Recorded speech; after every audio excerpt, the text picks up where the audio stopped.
Saya sudah jelaskan ya waktu itu ya, bagaimana julukan Al-Amin kan munculnya.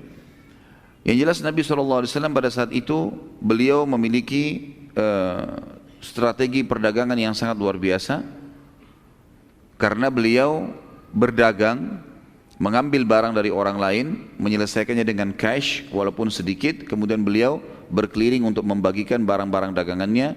Dan karena beliau jujur, apapun yang ditanya tentang produk tersebut, maka beliau selalu menjawabnya. Dan itu tentu setelah Islam, ada sabda Nabi SAW, setelah masa penobatan kenabian, ada nanti beliau menyampaikan hadis Nabi hadis beliau yang berbunyi SAW, ya, siapa yang transparan dan terbuka dalam transaksinya, maka Allah akan berkahi transaksi keduanya. Allah akan memberkahi transaksi keduanya. Jadi tidak boleh teman-teman sekalian kalau kita jual mobil kemudian pernah tabrakan kita mengatakan tidak pernah, menutupi aibnya. Ini malah Allah SWT tidak berkahi atau bahkan tidak jadi. Iya pernah tabrakan tapi saya sudah masukkan di bengkel, silakan dilihat misal. Ini salah satu hal yang sangat dijaga oleh Nabi SAW dalam perniagaan beliau, sehingga hanya terkenal sekali dengan keberhasilan dalam berdagang dan dipercaya oleh orang lain. Pokoknya setiap Nabi SAW bawa barang, tidak ada lagi orang yang meragukan masalah itu. Semuanya tinggal langsung membeli dari Nabi SAW. Karena apapun yang ditanya benar.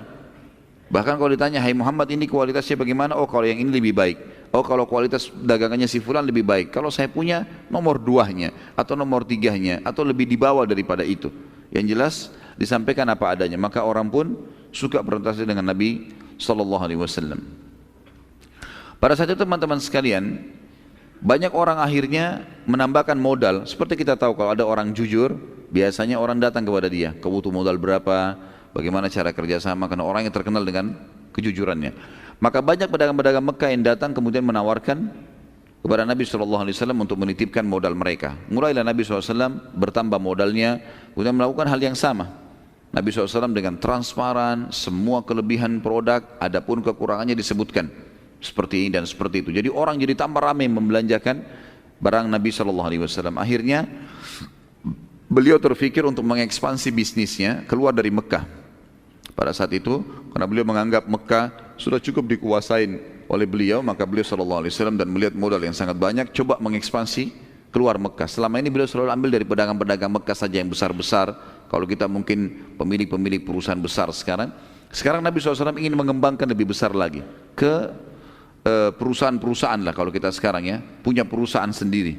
Maka Nabi SAW mengambil modal-modal tersebut kemudian mulai pergi ke negeri Syam, dagang di negeri Syam, ikuti orang-orang Quraisy. Orang-orang Quraisy bawa modal dari Mekah, beli barang negeri Syam, kembalikan lagi ke Mekah, gitu kan. Nanti barang dijual di Mekah, tapi mereka pergi ke negeri Syam membawa uang saja, membawa emas, mereka tidak bawa produk.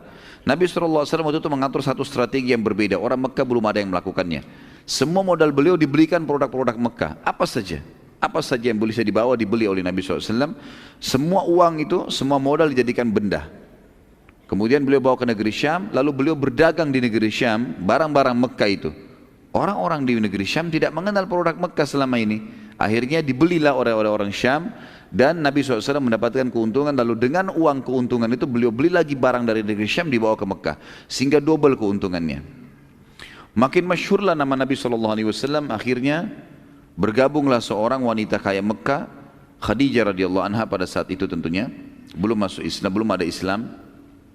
Dan dikatakan dalam buku-buku sejarah, Khadijah ini teman-teman sekalian memiliki harta sendirian, dia itu lebih banyak atau bahkan berimbang dengan hartanya seluruh pedagang Mekah, saking kayanya gitu kan. Orang terkaya Mekah, hartanya Khadijah radhiyallahu anha sendiri, digabung semua pedagang-pedagang Mekah hartanya itu baru sama dengan hartanya Khadijah, bahkan Khadijah mungkin lebih banyak daripada itu. Khadijah pun akhirnya menitipkan hartanya kepada Nabi SAW, coba ya. Dan Khadijah ingin memastikan tentang kejujuran yang terkenal itu. Beliau menitipkan seseorang yang bernama Maisarah. Maisarah ini sahaya, hamba sahayanya beliau. Kemudian menitipkan kepada Nabi SAW. Maisarah selama perjalanan terkagum-kagum dengan Nabi SAW. Di antara yang membuat dia sangat kagum adalah beberapa fenomena alam yang terjadi dan bagaimana akhlaknya Nabi SAW. Di antaranya adalah perilaku Nabi SAW dengan Maisarah beda sekali dengan perilaku siapapun pada saat itu yang menjadi majikan atau tuan bagi seluruh sahaya. Kebanyakan mereka tuh kasar berkata-kata, suka perintah-perintah sembarangan, kadang-kadang sering dipukul, kadang-kadang marah sedikit nggak diberikan makan, gitu kan. Kemudian kalaupun ada keuntungan, ada segala, tidak pernah ada bagi, tidak ada sesuatu yang dikasih, gitu. Maka berbeda sekali dengan Nabi SAW. Nabi kalau makan, panggil Maisarah makan bersama-sama. Nabi SAW kalau istirahat, panggil Maisarah istirahat di sebelahnya. Nabi SAW mengajak ngomong seperti temannya sendiri. Selalu saja begitu, dari pergi sampai pulang. Perjalanan dari Mekah ke negeri Syam sebulan, gitu kan? Itu pun kalau menggunakan kuda yang tercepat. Kalau orang membawa kafilah dagangan lambat, bisa 2 bulan perjalanan. Jadi selama 2 bulan perjalanan, Nabi SAW selalu bermuamalah yang baik dengan dia. Pulang juga begitu. Kemudian fenomena alam yang terjadi adalah sepanjang jalan dia kaget melihat semuanya. Ya, kafilah-kafilah di depan ada kelihatan, di sana kelompok kafilah sekian puluh ekor unta, di sana lagi kafilah banyak padang pasir yang sangat luas. Tapi kafilah Nabi SAW ini yang kebetulan itu cuma Nabi sendiri yang jaga beberapa ekor unta dengan Maisarah. Itu dinaungi oleh awan, dinaungi oleh awan. Tidak panas, padahal lagi terik sekali matahari. Kok bisa awan ini cuma ada di atas kafilah Nabi SAW? Itu Maisarah saksikan sendiri. Pada saat itu lagi terjadi dan sudah sampai di negeri Syam. Kalau teman-teman masih ingat kisah Bahira, ya, pendeta yang pada saat melihat tanda kenabian Nabi SAW di umur 12 tahun itu, subhanallah dengan hikmah Allah, Nabi SAW pada saat itu umurnya sudah sekitar 24 tahun SAW, itu lewat di depan gereja yang sama. Gereja yang dulu dimiliki oleh Bahira, tapi Bahira sudah meninggal dunia. Dan banyak murid-muridnya Bahira situ, pendeta-pendeta yang lain yang sudah memang terbina oleh Bahira ini. Dan selalu diingatkan oleh Bahira, ingat ini masa keluarnya kenabian. Dan perhatikan baik-baik kafilah-kafilah Arab itu. Karena Nabi terakhir itu akan keluar dari kota Mekah sana. Ini kafilah-kafilah mereka yang sering bolak-balik, perhatikan baik-baik. Kalau ada kejadian-kejadian yang unik, maka pastikan apakah ada di antara mereka manusia yang sedang kita cari itu. Salah satu pimpinan pendeta pada saat itu melakukan hal yang Bahira sering lakukan. Setiap hari nongol di jendela gereja ngelihat kafilah-kafilah yang lewat, karena memang ini jalurnya mereka lewat, gitu kan. Terkagetkan pendeta ini pada saat melihat kafilah Nabi SAW. Ini kafilah satu-satunya yang cuma 2 orang, untanya banyak sekali, tapi cuma 2 orang, dan semua kelihatan dari jauh, matahari lagi terang, semuanya kafilah yang berserakan yang sangat banyak, beda dengan kafilah Nabi SAW. Ini ada awan di atasnya menaunginya. Dan ada sebuah pohon di sebelah gereja. Konon ceritanya para Bahira dan temannya ini membangun gereja di situ karena mengetahui tentang histori pohon itu. Histori pohon itu disebutkan dalam Injil, dinukil oleh para penginjil ini sebelum Nabi SAW diutus tentunya. Kalau ada pohon di situ, yang pohon ini mereka tahu semua nabi turun di situ. Pohon ini setiap nabi pasti akan mampir di pohon itu, dan pohon ini subhanallah dengan hikmah Allah tidak pernah ada yang mampir di situ kecuali nabi-nabi, gitu kan. Pada saat Nabi SAW mau istirahat, beliau pun duduk di bawah pohon itu. Ada satu pohon di dekat gereja, pohon kurma, cuma satu pohon. Itu Nabi SAW duduk di situ, duduk di situ. Kemudian kafilahnya, unta-untanya disandarkan, Maisarah dipanggil duduk di sebelahnya. Kejadian yang luar biasa pada saat itu disaksikan oleh kepala pendeta adalah pohon kurma itu tiba-tiba menunduk, ya, menunduk dan terlihat sekali sangat jelas, kemudian menutupi Nabi SAW dari panas. Maka dia pun penasaran dan dia berkata, ini mungkin salah satu tanda. Dia pun akhirnya keluar, kemudian coba melihat peluang kapan Nabi SAW berpisah dengan Maisarah. Maisarah sempat pamit sama Nabi SAW ingin mencari, kalau kita mungkin tempat buang air gitu kan, keluar. Maka oleh pendeta ini dikejar. Lalu dia berkata, hai fulan, tunggu sebentar. Berhentilah Maisarah. Ditanya, kalian dari mana? Dari Mekah. Siapa yang bersamamu ini? Seseorang dari kota Mekah, tokoh Mekah yang bernama Muhammad, dan dia punya kafilah dagang gitu kan. Lalu mulailah pendeta ini menanyakan banyak hal tentang siapa namanya, siapa ibunya, siapa ayahnya, segala macam ditanya tentang Nabi SAW secara terinci.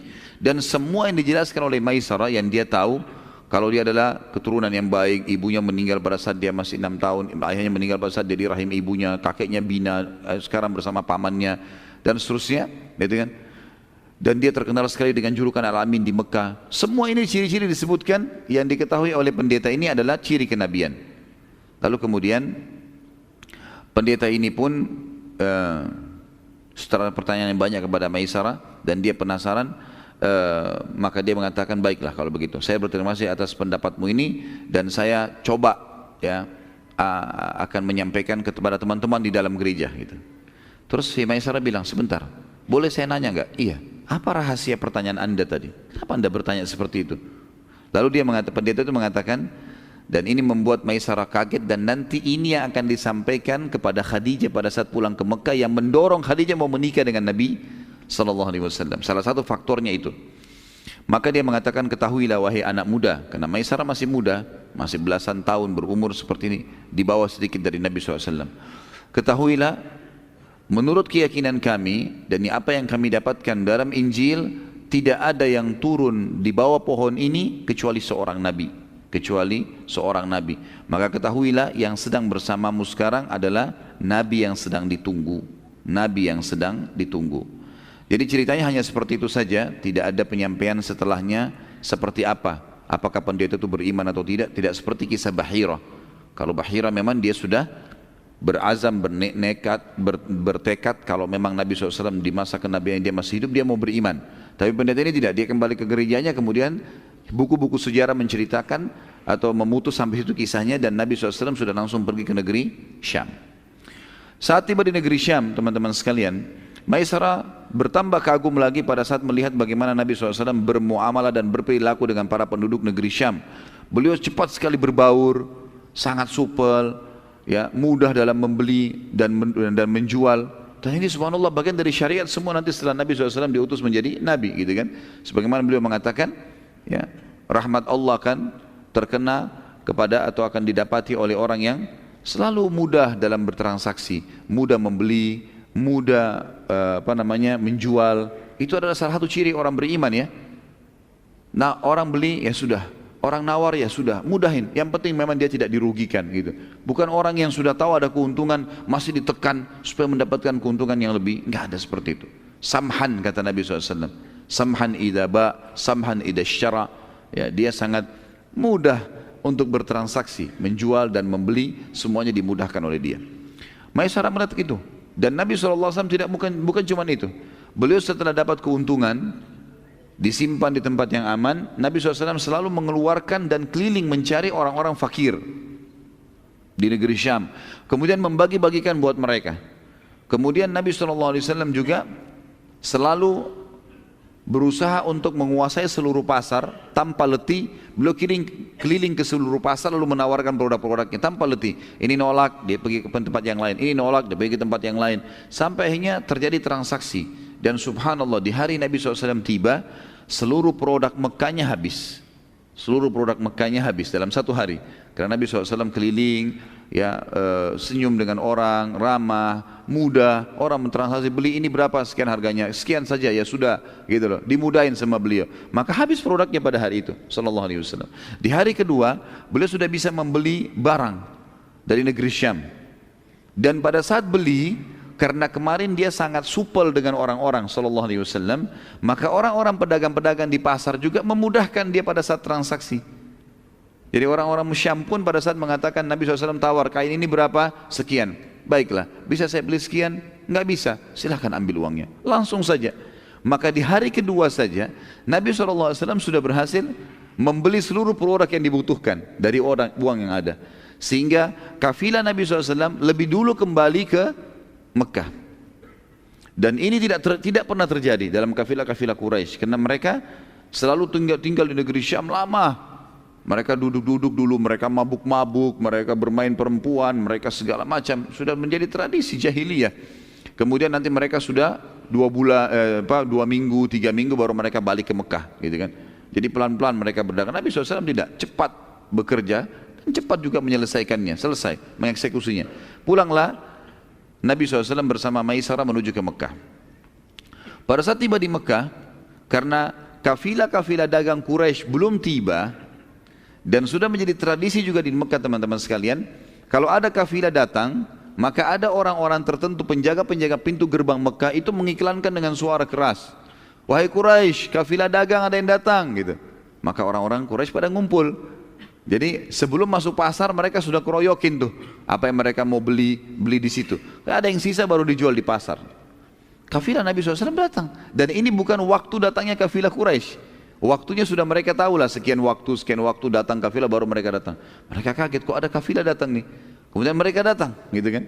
Di luar pintu Bani Syaibah, di luar pintu gerbangnya Mekah. Lalu mereka kaget, kafilahnya Muhammad Al-Amin telah datang, tersebar satu Mekah nih. Ini orang yang kepercayaan sudah datang nih. Walaupun beliau belum lama berdagang dari negeri Syam. Mereka tanya, hai Muhammad, barang dagangan Syam? Kata Muhammad SAW, iya.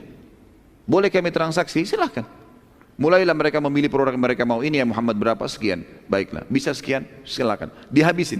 Dalam hitungan satu hari itu juga, dagangan Nabi SAW habis. Gitu. Hari itu juga habis. Belum masuk ke pintu gerbang Mekah, sudah habis. Dengan keuntungan yang berlipat-lipat. Maka Nabi SAW dimudahkan oleh Allah Subhanahu Wa Taala dengan akhlak yang baik, dan wajar Allah mengatakan dalam surah Al-Qalam, A'udzubillahi minasyaitonir wa innaka la'ala khuluqin 'adzim. Maksudnya kau Muhammad secara fitrah kau memiliki akhlak yang sangat luar biasa, mulia sekali. Nabi SAW selalu cenderungnya kepada kebaikan. Kejadian ini akhirnya tersebar di negeri Mekah, di kota Mekah. Pada saat itu kafilah Muhammad Al-Amin datang. Kemudian habis dagangannya, dan orang-orang Mekah puas dengan dagangan itu. Nabi SAW pada hari yang sama tidak menunda sama sekali, walaupun dalam kondisi capek, pergi ke rumah Khadijah menyampaikan amanahnya. Ini adalah amanahnya, ini uangnya. Dan bukan cuma Khadijah, karena banyak sekali orang menitipkan uang pada saat itu. Semua diantarkan pada hari itu. Nabi SAW tidak tidur kecuali sudah menyampaikan semua amanah. Ini modalnya, ini keuntungannya, ini modalnya, ini keuntungannya. Semua selesai pada hari itu. Padahal dalam kondisi capek, datang dari safar. Ini sebuah adab yang luar biasa teman-teman bagi pedagang. Jangan tunda-tunda pembayaran, jangan tunda-tunda pengembalian hak orang lain. Langsung pada saat itu kita bisa tidur tenang, kalau meninggal pun jadi aman gitu kan. Maka dibagilah. Karena kejadian ini makin harum nama Nabi SAW. Allah Subhanahu Wa Taala menjaga nabinya Muhammad SAW dari segala macam maksiat sebelum menjadi nabi. Jadi Nabi SAW itu terkenal tidak pernah ada satu pun kemaksiatan yang terjadi dalam hidup beliau.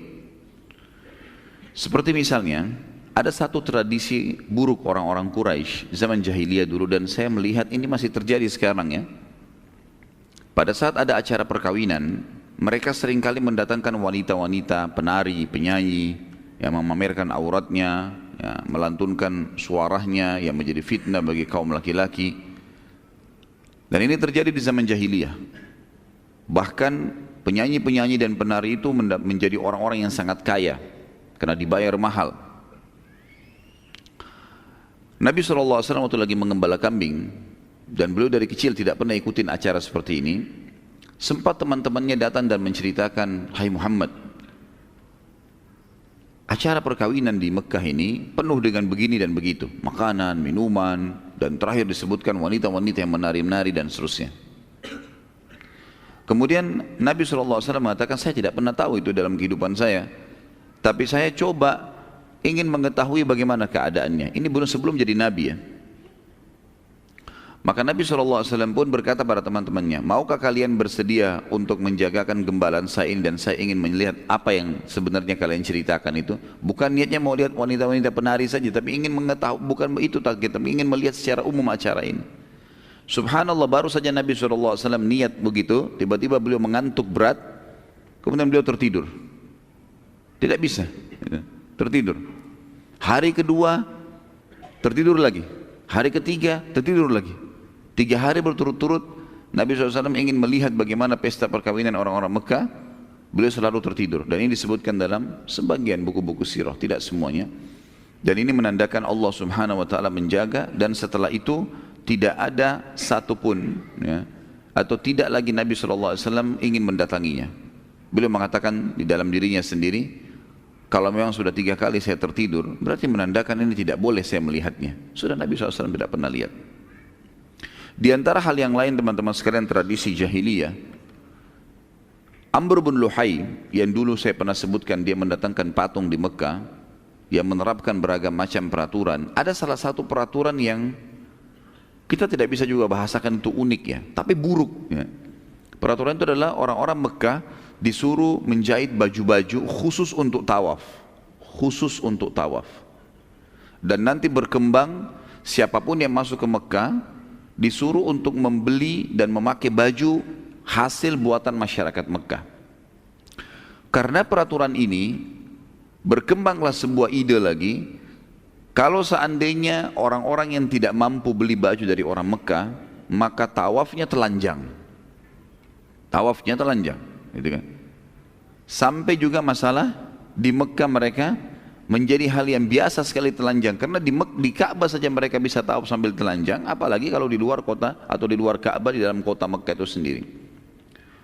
Baginda Nabi SAW tidak pernah melakukan tawaf di saat lagi ada orang-orang yang seperti ini.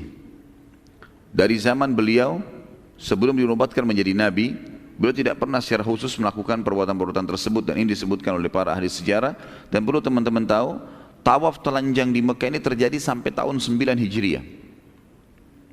Sampai Nabi SAW membebaskan kota Mekah, barulah beliau mengutus Abu Bakar setelah penaklukan kota Mekah, bahwasanya tidak boleh lagi ada patung di Mekah, dihancurkan di Mekah, seluruh Mekah terutama dekat Ka'bah.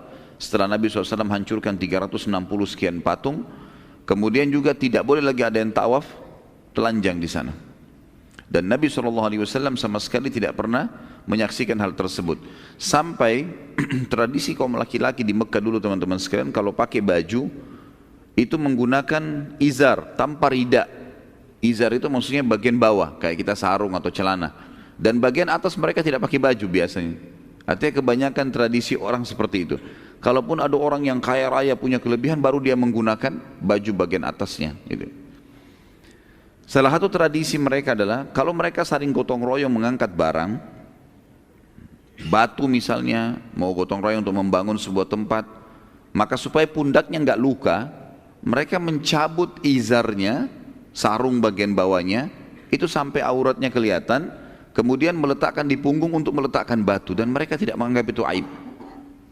Di dalam sebuah athar disebutkan, pada saat Nabi SAW mau mengangkat batu membantu sebagian keluarganya yang sedang membangun, maka orang-orang pada mengangkat batu-batu besar, dan Nabi SAW ikut partisipasi mengangkat batu besar itu. Kemudian tiba-tiba saja pamannya datang mengatakan, "Hai Muhammad." Salah satu pamannya, tidak disebutkan namanya dalam riwayat ini, tapi dikatakan salah satu pamannya mengatakan, "Hai Muhammad." Kalau tidak salah namanya Zubair di sini. Ya, salah satu paman Nabi SAW mengatakan bahwasanya, "Hai Muhammad, tidakkah kau buka izarmu dan kau letakkan di punggungmu agar punggungmu tidak luka?" Maka Nabi SAW mengatakan, "Saya tidak melakukannya." Beliau pun mengangkat batu tersebut, meletakkan, kemudian sebagian orang melakukan itu, maka Nabi SAW meninggalkannya. Nabi SAW meninggalkannya. Kemudian yang terjadi juga sebelum masa kenabian teman-teman sekalian, yang menandakan Allah Subhanahu wa taala yang menjaga nabinya Muhammad sallallahu alaihi wasallam adalah partisipasinya Nabi SAW di peperangan Fujar. Peperangan Fujar, ya. Dan ini tentu teman-teman harus kita rentet historinya ya. Dari zaman beliau masih kecil, bagaimana beliau hidup yatim, kemudian bagaimana beliau belajar kepemimpinan setelah dibina atau dididik oleh kakeknya Abdul Muttalib selama 2 tahun dari 6 tahun. Karena ibunya meninggal pada saat beliau SAW berumur 6 tahun. 6 tahun sampai 8 tahun pamannya, kakeknya Abdul Muttalib yang merupakan Raja Mekah pada saat itu, atau yang merupakan pemimpin Mekah, yang Nabi SAW dibawa naungannya dan Nabi hadir di majelis-majelisnya dalam memecahkan perkara-perkara orang Mekah, dilatih oleh Allah secara histori kehidupan untuk menjadi seorang pemimpin. Kemudian dibina oleh pamannya yang Abu Talib dari umur 8 tahun tadi sampai menikah dengan Khadijah umur 25 tahun, dan ada 2 fase di situ. Fase pertama adalah mengembala kambing sampai umur 21 tahun, 21 sampai 25 berdagang. Tapi di sini Abu Talib orang yang sangat miskin, tidak punya harta yang banyak, dan kalaupun ada hartanya dihabiskan untuk memberikan minum jemaah haji pada saat itu atau makanan jemaah haji. Maka yang terjadi, karena suku dari Abdiddar sudah pernah kita sebutkan, mereka berperan mengurus hal-hal yang berhubungan dengan Mekah ini. Nabi SAW belajar bagaimana menghadapi kehidupan yang susah pada saat itu. Jadi hidup dengan Abu Talib. Kemudian juga Nabi SAW dilatih oleh Allah untuk tidak berbuat kemaksiatan sebagaimana sudah saya sebutkan tadi.